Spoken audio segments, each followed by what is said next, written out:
बहुत समय पहले की बात है। एक हरे भरे जंगल में एक छोटी और चंचल गिलहरी रहती थी। उसका नाम था चुलबुली। चुलबुली दिन भर पेड़ों पर उछल कूद करती, कभी किसी डाल से लटकती तो कभी जमीन पर अपने छोटे छोटे पंजों से दौड़ लगाती। उसकी सबसे बड़ी खासियत यह थी कि वह बहुत भूलने वाली थी। वह अक्सर अपने खाने के लिए मेवे और बीज जमा करती, लेकिन फिर उन्हें कहाँ छिपाया यह भूल जाती।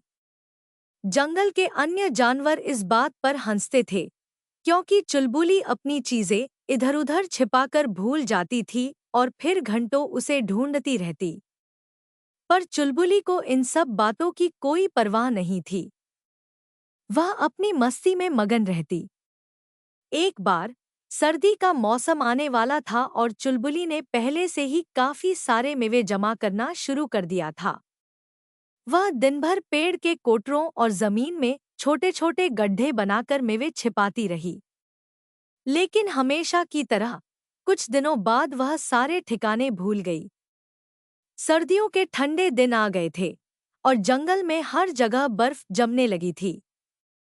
सारे जानवर अपने अपने घरों में दुबक गए थे, पर चुलबुली को भूख सताने लगी। उसे अपने छिपाए हुए खजाने का एक भी ठिकाना याद नहीं आ रहा था। वह इधर-उधर दौड़ने लगी, बर्फ में अपने पंजों से खोदकर मेवे ढूंढने लगी, लेकिन कुछ हाथ नहीं लगा। चुलबुली अब उदास हो चली थी। उसे लग रहा था कि इस बार सर्दी में भूखी रह जाएगी। पर तभी कुछ अद्भुत हुआ।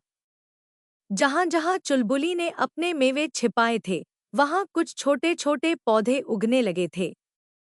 वह हैरान थी कि इतने ठंडे मौसम में ये पौधे कैसे उग गए। धीरे-धीरे उसने महसूस किया कि यह उसी के छिपाए हुए मेवों के बीज थे, जो अब नए पेड़ों में बदल रहे थे। जंगल के जानवरों ने देखा कि चुलबुली ने अपनी भूली हुई चीजों से पूरे जंगल को हरा भरा कर दिया था। अब वह सर्दियों के लिए तो थोड़ा भूखी रही, लेकिन उसके कारण आने वाले समय में पूरे जंगल में और भी ज्यादा फल फूल उगेंगे।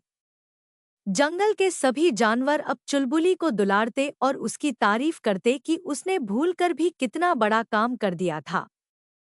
चुलबुली को समझ आ गया था कि उसकी यह भूलने की आदत एक अनोखा खजाना थी, जो उसके साथ-साथ पूरे जंगल के लिए फायदेमंद साबित हुई। इस तरह भूलने वाली गिलहरी चुलबुली की कहानी हर जगह मशहूर हो गई।